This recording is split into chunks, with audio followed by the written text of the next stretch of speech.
Welcome back to the Triple Overtime. Your host Chris Lau, alongside Matthew Hicks. What up? Matt, how you doing in CT? Not too bad. Just Is it sunny at home? sunny We at actually got home. at least the Nice, sun here. nice crisp 35 degrees outside. So no complaints from me. Yeah, same here. A little chilly, Mhm. but it's sunny. So let's jump into it. AB, some updates for you. Finally met with the Steelers GM to quote unquote clear the air. He had a couple tweets, a couple public announcements earlier though this week, calling out the quarterback, franchise QB, Big Ben, calling him an owner's mentality. And the first thing that came to mind was basically AB is not happy with how things were handled. He thinks Big Ben is a part of it and the whole Steelers organization. But Big Ben, he's been around for a while. He's been their main guy. And he's sort of that face of the franchise next to AB. But I think Big Ben has tenure, a little more tenure being the quarterback. So I think he Well, has the I ability to do stuff like that. I just gotta throw my little two cents in there. Like Big Ben, like it's known he's kind of. He's kind of a dick. Let's be honest. Right. No one calls him a great He's teammate. not the greatest of leaders, right? He's not freaking. He's no Tom Brady, all right. If he was like Tom Brady, if he was like Peyton Manning, if he was like one of the great leaders, they would have won more championships because they had good teams, but they haven't been able to put together. So Right. If you have a mediocre quarterback, above mediocre quarterback, Big Ben's not bad, and the top wide receiver in the game, the top running back, you should have at least two, maybe three Super Bowls in your hands. They have none. at least, yeah, you'd Well, think. from that team. Yep. But who do you think looks worse in this position? Antonio Brown, who's saying he'll play for any team now, not just the 49ers or the Steelers organization. Yeah, I think looking at it now, I'd have to probably say I'm gonna go with the Steelers. Here's why. I think number one, he's brought. Everyone knew Big Ben was a dick, but he's kind of just like brought it to the surface that he is one. I still think there's a reason why Le'Veon Bell also sat out for a full year. So there's definitely some things that we don't know about going underneath the table that no one's talking about. So my answer would be the Steelers. Chris, what do you think? I'm gonna actually agree with you on this one. I think when you have, like I said, Hmm? caliber players like those, franchise players, even potentially generational players, Yep. you should be making it past the AFC Championship. You should at least be making an appearance in the Super Bowl. I think a lot of the problem has to go to Mike Tomlin. I think we Yep. talked about that last week. Like he reminds me a lot of John Farrell. He good coaches, but you cannot manage a clubhouse well. You Yep. shouldn't be letting your top running back walk away for a whole year. That's unacceptable. Yeah, I You think a lot. shouldn't be. I Keep think a going. lot of Mike Tomlin's issues was overshadowed by how much talent the Steelers had Right. between Le'Veon Bell and Antonio Brown. And I'm not saying like I'm saying Big Ben. He's not a good leader, but he's still a very good quarterback. So they have a lot of talent.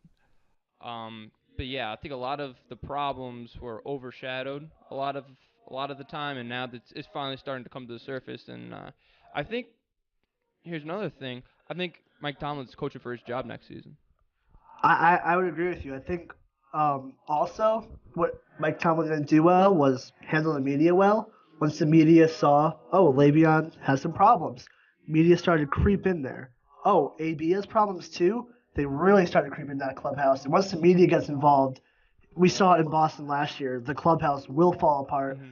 and that's when Mike Tomlin has to be like, guys, we're all talented. Come together. They're still in a fairly weak division.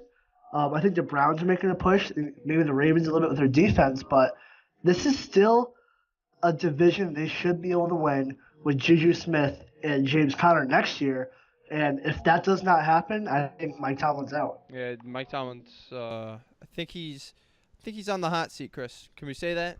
He's on the hot seat. I completely agree with you. His seat is on. I don't think it would happen mid-year though. I think they'll give him the full season. He's been there for a while. Yeah. I think if they do decide to split ways next year, it'll be after the season, unless they go like 0-6 or like some Right. If it's something terrible ridiculous start. like that, if it's like a Mike McCarthy problem where it's you start losing to teams like the Cardinals. I don't know. I think that if you commit to Mike Tomlin for that season, you should commit, throughout the entire year. But Right. Which is if they're personally, I struggling, think if they're I struggling think bad, I don't think it's a bad idea that the Steelers get a head start on looking for a head coach.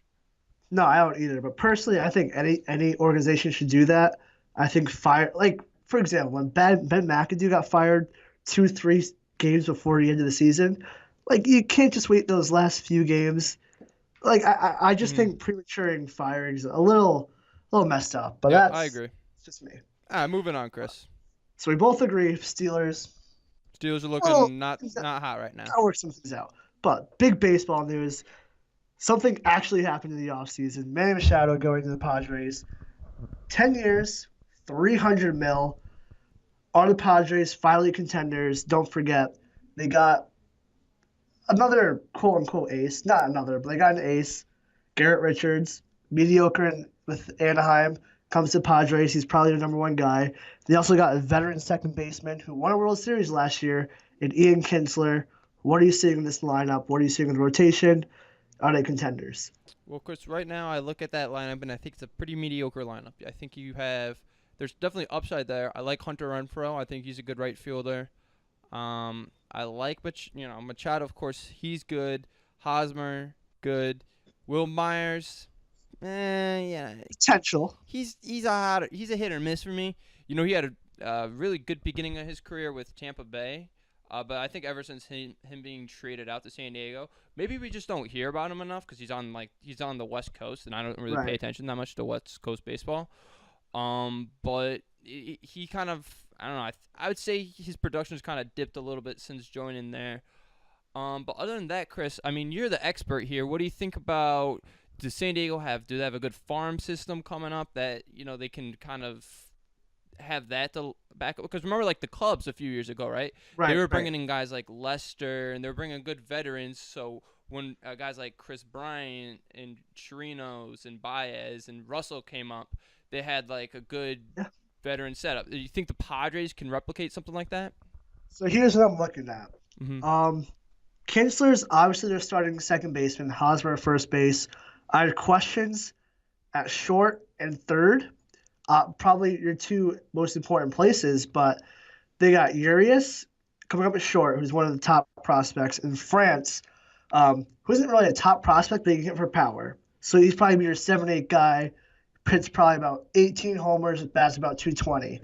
I also really like, if you remember the Kimbrel trade, Manuel Margot. Yep, Margot. Okay. Great second, great Was he center. the Kimbrel trade or was he the Pomerantz trade?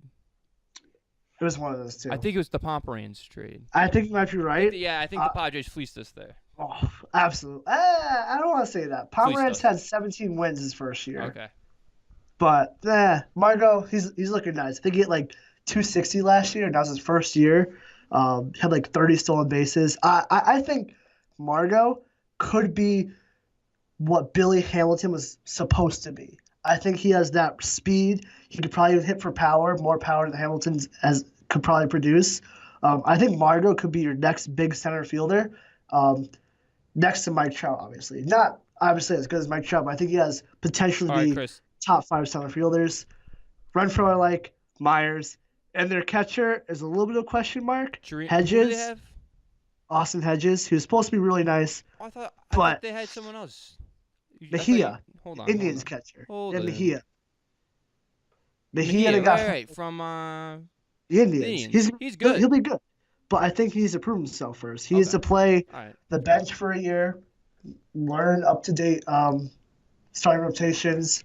That'll be nice. So, Chris, But do you think this is like? Do you think they could be competing for the playoffs this season, or you think it might be 2, 3, 4 years out?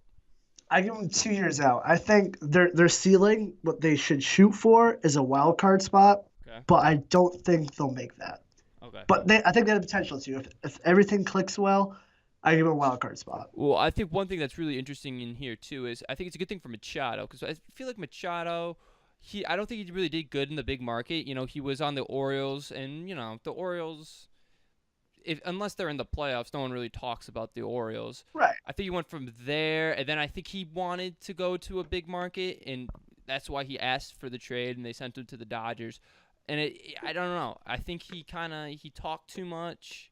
He put a lot out there, and the LA media kind of just got on Right. top of him, and I think that's what kind of hurt him. So I think moving to San Diego, number one. I mean, San Diego gave him plenty of money, exactly what he wanted, He right? got 300. exactly what he wanted. Yeah, So he exactly. got the money he wanted. I think probably in the back of his mind, if Machado had gotten maybe a $300 million offer from maybe say the Phillies or the Braves or a team that is on the up and up, he would have preferred that. But I don't think it's a bad move for him going to San I'm Diego. It's kind of a small market. He can kind of sit there. He can jog to first base, and no one will care as much. You know what I mean? I'm gonna disagree with you. Okay. I think on the Orioles, he was that guy. He was their all-star. He was a generational player. But if you look at the Orioles, they're really a franchise who's in trouble. They still have that Chris Davis contract for another 2 3 years. So that's all the money right there, and they don't really have a lot of good prospects coming up. But he asked for the trade, so he went to the Dodgers. But guess what? He's not that guy on the Dodgers. You got Clayton Kershaw. You even got the closer, Kenley Oh. Jansen. You got some attention. And he was only there to replace Corey Seager. Seager's a much younger option, cheaper, still in his rookie contract. So he was only a rental. But now in the Padres, they have they have 10 top 100 free agents coming up. So their future looks bright. And they have Eric Hosmer, who was that generational player last year. But we can all agree Machado is much better than Hosmer. Hmm. So now you have a second generational player in Hosmer, and now you have your top guy in Manny Machado. But the thing about the Padres is they needed to make this move for either Harper or Machado because think about it. When's the last time you saw a Padres player start or even be a starter in the lineup for the All-Star game? Well, You probably probably haven't the seen the, that. the last one that comes to mind for me for the Padres would be Chase Headley. No, actually, well, he's been in the All Star game, but he hasn't started Okay. because there's always been Nolan He Arenado who was. would I think start he did. over He it. finish like third in NL MVP All voting. Star I think it was MVP like voting, yeah. But 2012. the last position player to start for the Padres was Tony Gwynn. What? That's a long time ago. Are you So serious? so I think the Wow. Padres needed to do this because they need some guy who's gonna always be in the All Star game for them, give him a shot, and I think Machado is that guy. I mean, his WAR last year. I know everyone's crazy about WAR now. I'm not a huge fan, but it was like 33.7. So that could really play a factor for a All small right. market like So Padres. we're saying Machado. Machado. He's got his team right. He's the face of the franchise for the Padres. He's getting I paid mean, he's that got to. way. And we're saying 2 to 3 years out. We're thinking maybe a playoff run for the Padres. I think it could be this year Okay. if Machado plays like he did, like we know he can. If Hosmer can play like he did that 2016 World Series with the Royals, if Will Myers can be like himself in Tampa Bay, if all that happens, yeah, the rotation kind of sucks. Sure. But if you have a good offense Yeah. and Well, your Chris, I want pitchers you to only think. need to get four Chris, runs, I want you to kind of think about not too long ago. Let's think about the 2015 Boston Red Sox. Sox kind of keep the pitching on the back haul. They say, you know yeah, what, we want Sandoval, give us Hanley. We're gonna hit for 1,000,000 home runs, score 100 runs, no, and then we'll absolutely. just cruise our way. And then we obviously saw what happened with that But team. guess what? Hanley didn't play like he did with the Dodgers, so that didn't click. And Well, you Sandoval, well, we can say he did not play with his potential. okay? Sandoval went from being one of the best third basemen behind Arenado in the National League to literally hitting like 100. So I'm saying if they play like they have been, they have a shot. Okay, all right, But I don't think so. But if they did get the second wild card spot, I wouldn't be surprised. okay. So a lot of takes Chris is going at you. A Number lot one, of he's a all lot. right. A No, lot I'm just gonna recap it. I'm gonna recap it all. So Chris thinks it's gonna be 2 to 3 years, but if they make it to the wild card game, you wouldn't be surprised. No, I think it's a fair argument. That's like, What are you seeing? I mean, I'm Chris. You know what, man? You're the baseball expert here. I'm just gonna go whatever you say. I'm just gonna go with it. All right.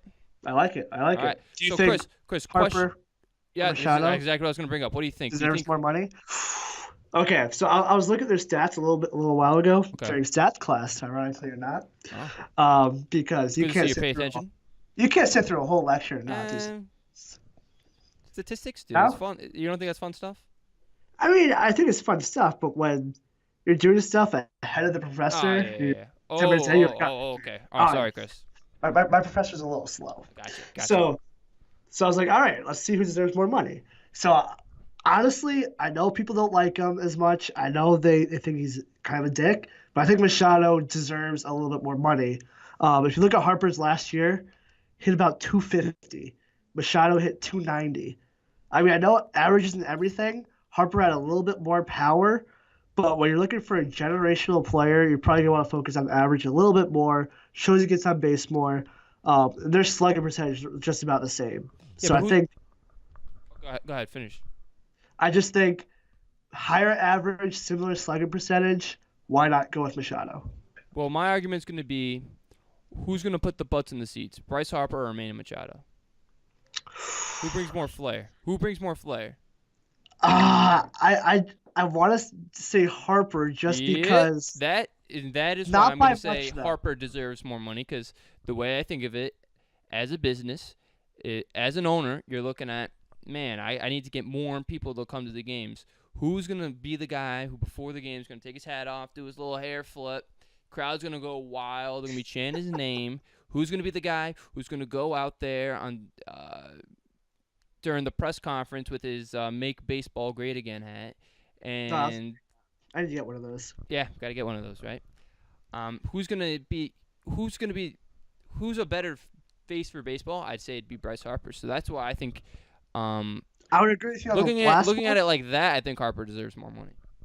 but I just think Machado gives you a better chance to win. Not by a lot, but I think if you're looking to win now, I think Machado's a better shot because he really hasn't proven he can suck yet. Harper last year, definitely a down year in power and average. Yeah, but Machado's been pretty consistent his whole career But so Machado far. had something to look forward to. He was with the Dodgers. They were going to make the Right. playoffs.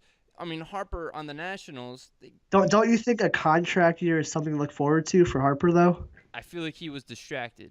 I feel like he was distracted with the whole it was a contract year. He's on his like fifth manager. So That's he's what's one thing with easily Machado. distracted though. Huh? So why pay someone who won't produce as well if they're distracted? Oh, I mean, how many managers are you going to give the guy? The guy's is on his fifth manager. He that's doesn't, crazy. which is obviously the Nationals they were just feeding him everything. Oh, you want another manager? Here's another manager. Right. I think you want to have a center fielder now. Okay, let's trade our best pitching prospect for Adam Eaton in center field. The Nationals. Terrence Acino. Yeah, obvious. Yeah, of course. Remember the whole Papelbon scandal?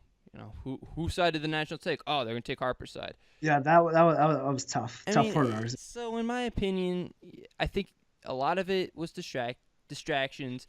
He has 5 managers. The Nationals gave him whatever he wanted, so he's kind of just chilling out. I think if Harper goes to a team where the manager can kind of be a little bit more alpha on him and kind of boss him around a little bit and keep him focused, I think Harper could be the better player. Yeah, I think he has the potential to be a better player, but up to each person's point in their career, I think Machado's produced better and has proven to be a better player. We'll probably see by the. I mean, maybe. I think they're very similar. I think they're both great generational players. I just think Machado, up to this point, has that slight edge that deserves him more money. Okay. I'll look They're at that. I'll gonna look get at that very one, Chris. similar teams. I'll live with that. All right, Chris. So next question. You think the Sox? They made a statement. I don't know who said it, but someone said that they're ready. Dave Dombrowski himself said he's moving on from Craig Kimbrell. He's not interested. So, Chris, the Sox terrible bullpen, and probably one of the worst in the AL East right now. You see the Yankees. I mean, they got guys like Ottavino. They got Betances. They got Robertson. They got all these, right? Robertson. Yeah. Okay. No. No, not Robertson. Okay, Again, it's that same they got guy. Holder. They got Britton. I know Britton, yes, Zach Britton. We were trying to figure him out who he was in the last podcast. Yeah, they got Britton. So the Yankees, They're probably the next best team behind the Red Sox. They loaded up on the bullpen. Sox don't have a bullpen right now. I mean, basically, Correct. they're playing it pretty risky right now with not getting Kimbrel. So, Chris, do you think the Red Sox are making the right decision moving on from Kimbrel? I absolutely do not, because think about it. Last year's trade deadline, what did everyone say Dombrowski has to do? Get a bullpen arm. But guess what? Going into this offseason, we lost Joe Kelly, we lost Craig Kimbrell. It made no additions. So if we needed a bullpen guy, we had those two guys, what are we thinking now? Our bullpen's even worse. I mean, we have no set closer. I think it's gonna be between Brazier, who had a breakout season last year, and Barnes, whoever performs better in the spring training. But I'm not liking this bullpen going in. But having said, I'm not going to call it I think it's a bad move, but not an awful move, because Cora announced he's going with a 6-man rotation. So that just means when you want to put Chris Sale to 7th, 8th, or even 9th inning, you can do that now, because it gives Sale one more day of rest, and potentially you don't have to rest him for a month and a half like it did last year. So I think the 6-man rotation is going to make up for not going after elite relievers. But that's only if Evaldi, Price, Sale, even Porcello can produce like it did last season. Well, Chris, What do you think? here's my argument. I don't think it's a bad idea they're moving on from Kimbrel, because honestly, I don't think Craig Kimbrel's really that good. I think Craig Kimbrel does a good job of coming in and closing the 3-0 victory against the Blue Jays on a Thursday afternoon in August. But if Yeah. it comes to the big game, like the ALDS, ALCS, World Series game, games on the line, road crowds screaming and shouting, I think I just don't think he's a very clutch closer. And we saw it in the postseason. He struggled heavily in those big games. He had to go. He was, giving away his pitches.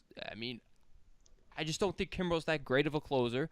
I don't think he's a big-time pitcher, so I think they made the right decision. They're probably going to have to pay this guy $25 million for a guy who, not $25 million, but, upwards of $10 million a year for a guy who's going to go in the World Series and give up 5 hits and make us, stay up an extra hour to watch the game.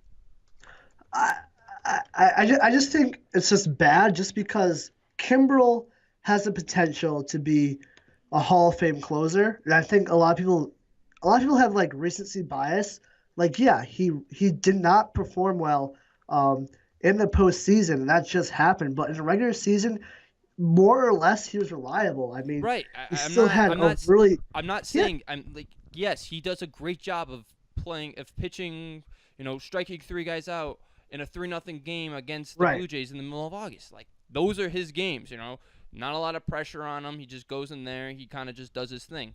But if it's, a game in September, we have to make the playoffs against the Yankees. Yankees crowd's going absolutely wild. I don't trust Craig Kimbrel pitching in that kind of situation.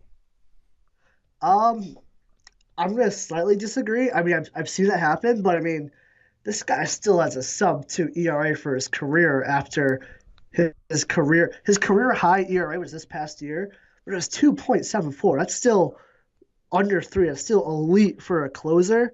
He had 42 saves. That's 42 more than Barnes had, or Brazier, who's going to fill in for him.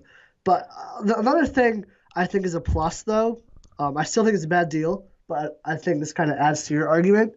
They have that guy from ASU who can already throw 100. They drafted him last year. I can't think of his name right now. It's like Dalton something, but he was supposed to come up last year for September call-ups, didn't really make it. So I think spring training, he has a pretty good case to be the closer as well, even though he's going to be a rookie. Listen, man, Red Sox, man, we got Alex Cora as our manager. I think we could put any player on that team, and he can fix them up and make Durbin Feltman from TCU. All right, man. I'm telling you, Alex Cora. Think he's got a shot. Cora, think about it. Last postseason, Brazier. I mean, no one heard of this Brazier dude, and he came in there and he just lights out. Lights out. Who would have thought Evaldi would have pitched phenomenally in the postseason either? I mean, like, Evaldi's entire career had been like a subpar pitcher, and he looked like top 5 pitcher in the league during the postseason. Listen, man, as long as we have Alex Cora, I think we'll be fine. Brazier just scares me because he was a rookie last year, but he's already 31. You see a lot of these bullpen guys, they come up a little later. Um, so I think he's with it was with the Angels before, back in 2013. So he's had a big gap between stunts in the majors, and he didn't get a lot of playing time with them. He had a 2 ERA, but only got like 7 innings pitched. So I think with the Sox, it was big for him. He was able to prove himself. He can stay in the majors. You got well over double the amount of innings pitched last year, with 33.2. So I think we're going to rely on some people. Barnes and Brazier are your guys to go to. I think your setup guys are going to be set. I think it's going to be Brazier/Barnes in the seventh, whoever doesn't close. Then you call in Stephen Wright in the eighth, throw him off a little bit, and then you bring Barnes or Brazier, who throws 95 plus, to close out, and it'll really throw off hitters. So you go from 95, 60, back to 95. That's going to throw off that whole lineup. Manager Chris Which is what Love. Corey's Manager thinking. Chris Love. Words. Just sign the dotted line, bro. You sound like you know what you're doing. Hey, I'm just thinking the wheels All are right. turning for him, man. I like it. I like it. Want to talk a little NBA? Yeah, let's talk some NBA. Go ahead, Chris. So I think the team that's really in trouble going into the second half of the season, maybe not in trouble, but I think one of the more controversial teams, your pass and trade deadline, this team did absolutely nothing, is the Boston Celtics, a team we can both relate with. They've won 2 straight without Kyrie. I mean, he's been out with a leg injury, I want to say. Yeah, but he was fine for the All-Star game, and he'll play that. Yeah, that was a little weird. It's a little. He'll do anything to play with LeBron again. But sure, yeah, no problem. Is it time for the Celtics to move on from Kyrie? We've seen Terry Rozier back-to-back games. He led them to a conference championship last year, or game. Rozier, the younger option, the cheaper option for the future. What are you thinking? Listen, man, I think Kyrie is a phenomenal basketball player. All right, don't get me wrong. I think he's great. No doubt. I think he's a top 5 point guard in the league. That saying, the dude's head is just absolutely everywhere. It's ridiculous.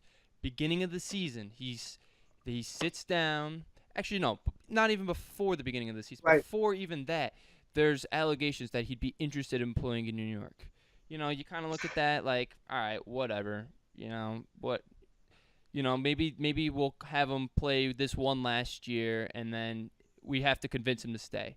Then, beginning of the season, he's like, you know what, man? East is the place to be, all right? I'm staying with the Celtics. If you guys want me back, East I'm Coast, staying. East Coast. Yeah, that's what I said, East Coast, right?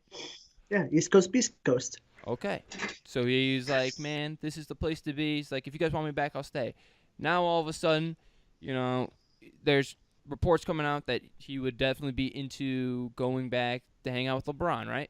So you got all these distractions piling up. It's clearly you could see how it frustrates the guys in the locker room. Marcus Morris saying, you know, we're not having fun right now.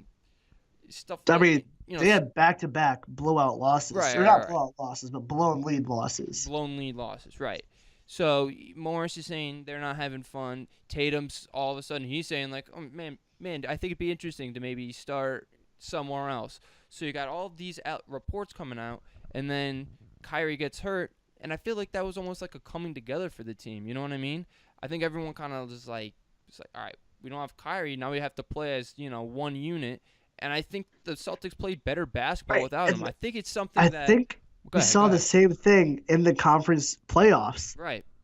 Once again, Kyrie goes down. He was injured 2 weeks before the season. Mm-hmm. The team came together, held strong. They were, I think, the 3rd seed that last year, 2nd or 3rd seed. Second. I think, yeah. Then they went on to go to the championship, lost to LeBron, who is the best player in the NBA. But we were far one game now. away. We were one game away of beating Correct. that team. I remember we were there for Game 6 in Boston. Everyone's crowded on that bar. That would hurt. Imagine being there to see Game 6 after the Red Sox win. Would have been awesome. Yikes. But, I just think this team comes together a lot better without Kyrie. Kyrie reminds me of sort of – he's just like a selfish player. He does it for himself, and he doesn't think about the team. Like he said – the beginning of the year, he was committed to Boston. And he says he isn't only win anything. Right. So he goes back on his word as well. I just think if Kyrie wants to leave, I'd be upset, I think I but I think would Chris. accept it. I think the Celtics should do what the Eagles should have done, which is look at themselves in the mirror and just say, "Are we a better team without Kyrie?" Just like the Eagles should have said, "Are we a better team with Nick Foles?" You know what I Right. mean? I agree. It's I just agree. stuff like that, that I think the Celtics are just gonna have to eventually reflect on it and be like, you know what? Maybe it's time to move on from Kyrie. Maybe we can get a deal together and get Davis, whether that be trade Tatum or trade a guy like Jaylen Brown and start anew. I think the Celtics are a better team without Kyrie because I think they play as one unit. And when Do you Kyrie's think out, I feel like Brad Stevens, he kind of becomes the alpha of the team. And I think Brad Stevens is a great coach. if Kyrie Irving is out and leaves next year, do the Celtics go to rebuilding mode or no? No, no. Just So because the I Celtics have so I okay. disagree with trading Tatum because if you trade Tatum, it looks like you're getting rid of your two best guys. And you're starting to rebuild. No, if you I get think rid of Tatum, you get Anthony Davis, who's better. I know he's better, but I just feel like Tatum's younger. I think he Okay. has potential to be up there with some players. I think he has a lot of potential. Okay. He won the skills challenge. I think he has the Okay. So potential to be you would prefer that maybe if not Anthony Davis caliber, but that second tier below him. so. All right. So your plan of attack would probably be re-sign Rozier, right? So Absolutely. bring him back. He'll be the starting point guard of the future for the And he team. he he produces when he plays. It's true, and this you got to remember. The Celtics also have Sacramento's first round pick this year. Right. They could also have Memphis's first round pick if they fall out of the lot. I think if they fall out of the top 10, which I don't think they will because they stink, No. but we'll probably end up having both our pick and Sacramento's pick. We can draft someone who probably won't be of Kyrie's status, but You know who's gonna Brad Stevens is a very good coach. So you can see what he did with Isaiah Thomas and how he translated Isaiah Thomas to make him look like an elite player, and then we saw what happened after that. But you know who would solve all of the Celtics problems who they should draft? what was that? Titus Battle. And yeah, I don't think so. Which brings us to the next segment. Okay, See go that ahead. great Yeah, great transition. job there, Chris. So me being a Syracuse guy, tough schedule coming up. We have 4 ranked opponents coming up in our next 6 games, I think it is. Yeah, name them off. Um, Name them off, Chris, so they know. yeah, number. Ooh, wait. Ooh, hold on. Hold on. Number 18, Louisville tomorrow, home. So that's a plus. There you go. Then we stay home on Saturday. We host number 1 Duke, tough. Then we go on the road, I'd say. play number 8 UNC. Then we get a little bit of a break, play Wake Forest on the road, easy win. Trap But game. then we host UVA. Then we finish out with Clemson, who they beat earlier in the season as well. So Louisville, Duke, UNC, UVA, 4 tough matchups. But if I had to pick out 1, maybe 2, I think they're gonna win out of those 4. I think Louisville tomorrow night. They had that big blowout loss, or once again, upset win. I don't know where that. They're up by a lot and they lost to Duke. So I think Louisville's broken right now. I think they had a loss last time out. And I think that kind of affects them. I think also, they won against Clemson, but had back-to-back losses before that. I think also the home field advantage for Syracuse helps them. And I think also, I know it's a hot take, but I think they possibly, if everything clicks, they have a shot against Duke as well, just because they beat them once already. And I know it's without Reddish and Trey Jones, but I think if they come together, play well, the 2-3 zone is on and forces Duke to shoot from the 3, that'll give them a chance, and plus they're home. So I think Louisville and Duke are the 2 best chances. UVA's defense is way too good, and UNC is way too hot right now for us to have a shot. What are you thinking? I don't know, Chris. I don't know. The songs were pretty tough games. Louisville, I know they had that real tough loss, but I mean, I saw them play Virginia Tech, and I mean they had That's a team that blew Syracuse out. and like Louisville beat Virginia Tech pretty good. Like Louisville's a very good defensive team. I think you guys are going to have a very difficult time against them. And for you to say, like, you're going to beat Duke, I mean, come on, Hey, Chris. I said it's not likely, but home field advantage, beat it once already. Yeah. And the reason I'm thinking is, hear me out. Barely beat them. Beat them in overtime. Here's what I'm thinking. In a trap game. Syracuse has nothing to prove. They already beat the top team in the league. Duke's the one that's just be like, oh crap, we're playing these guys again. They beat us before. In order to really be the top team, we have to prove we can beat Syracuse, regroup, beat them on the road. Honestly, one of the reasons why we're not talking about Duke being one of the greatest college basketball teams ever is because of that loss to the unranked Syracuse Orange. So I think the Orange had that little mind game to them where Duke really has to play their best basketball game to show this wouldn't happen again. They would not lose to another ranked team in the future. I mean, I think that would definitely give Duke added motivation to beat you guys as well. Added motivation or more pressure. It's on the road as well. I don't know, Chris. It's definitely gonna be tough 4 games for you. It is a very tough schedule. I mean, that's ACC basketball. That's why you love it, though, right? Yeah. Good stuff. One of the greatest conferences out there. Here's a good transition. Let's talk about one of the worst conferences, the American Conference. I think that's what it's called. The American Athletic Conference. Those UConn Huskies, Chris. Not good. No, not good. We lost our 2 best players. 13-12 in the season. Better. It's an improvement than last year. It's an improvement. UConn, I mean, still, they're an elite basketball school. Think about in the still past. Have 4 championships the last 14 years? Yep. I mean, listen, I think UConn right now, their main focus is just somehow get into the tournament, right? Right. Looking at their schedule, hey, man, there's some winnable games in here, all right? So I know they have Wichita State. They have SMU Thursday on the road. SMU's 12-12, winnable game. Correct. Then they're home against Cincinnati. Cincinnati, they're not beating them. 21-4, Cincinnati. They came close to Cincinnati before they were ranked, though. It's true, and it was on the road. So right. Maybe some of that added pressure. Wichita State, tough year for them. They're a 500 basketball team, winnable, but UConn's got to go. Beat them last time out. Yeah, they have to go on the road though. That's the thing. And then if these March games would pop up, that'd be phenomenal. USF, Temple, and ECU. Yep. Temple's gonna be tough. Temple, USF, pretty good. East Carolina, I think we lost to them earlier. So. No, we beat them. Never mind. Okay. So, can UConn make the tournament? Not likely, but I'm just gonna say that, crazier things have happened, right? You go back to the Kemba years. Temple did beat Houston, so they have a pretty big win under their belt when Houston was ranked 17th. Yeah.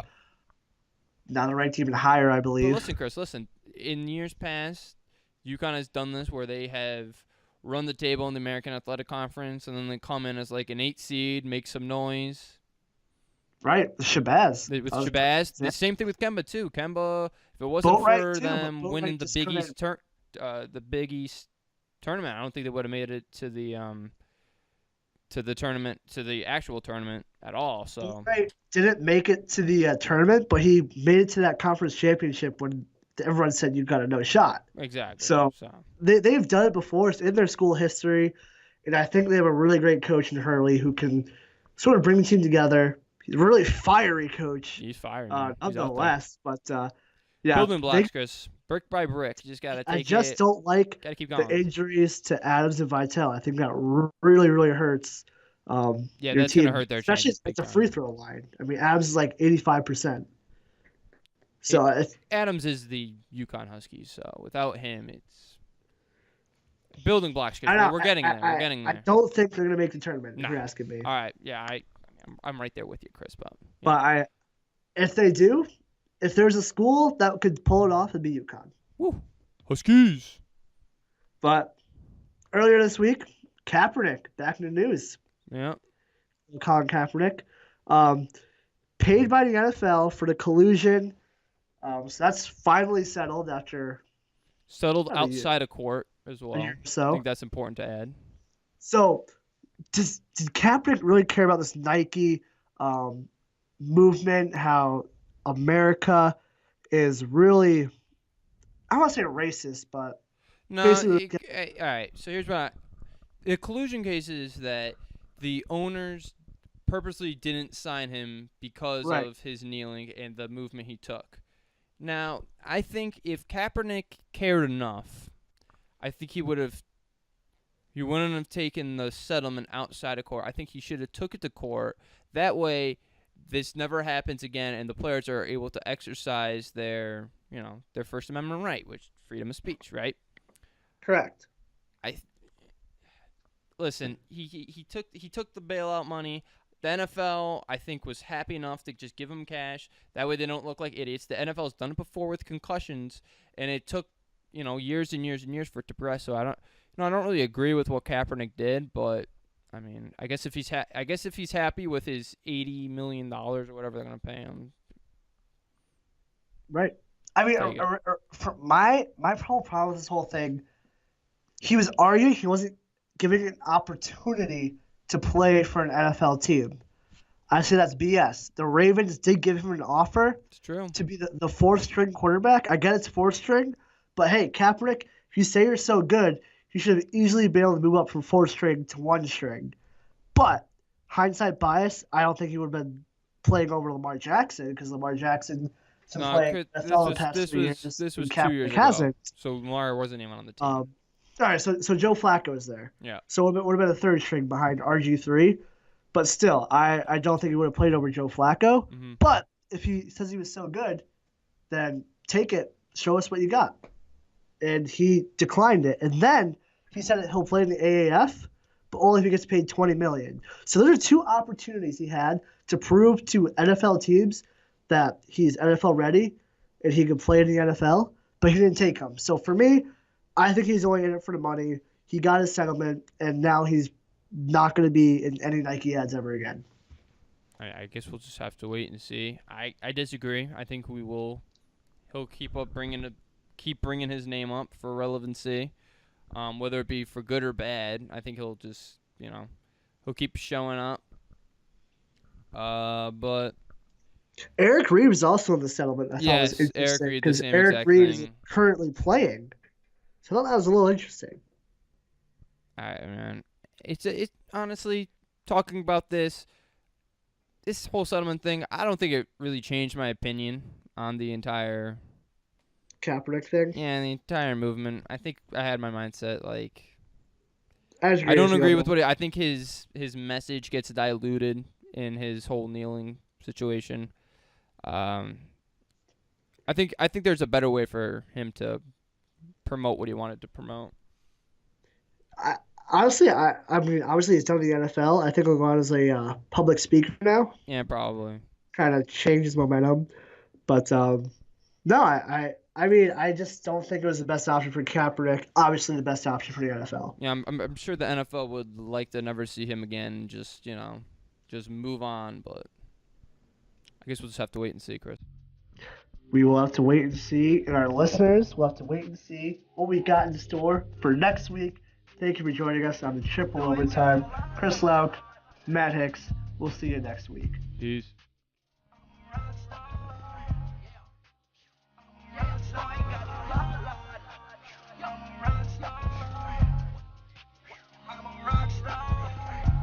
Woke up to niggas talking like me. Woke up to niggas talking like me.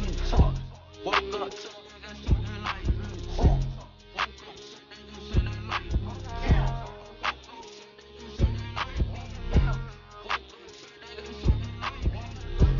Woke up to niggas talking like me.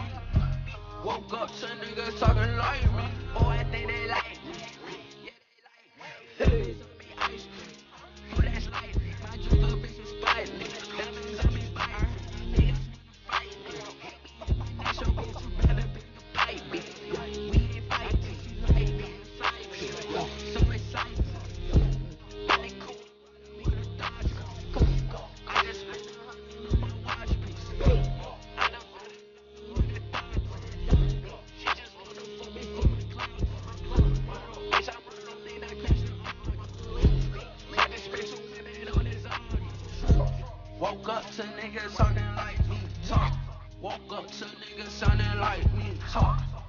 up to niggas talking like me.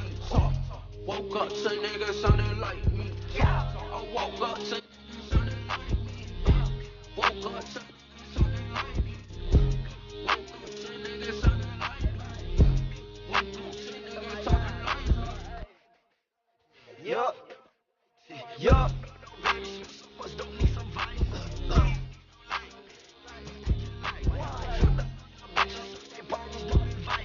That bitch that you wife, she's so trifling.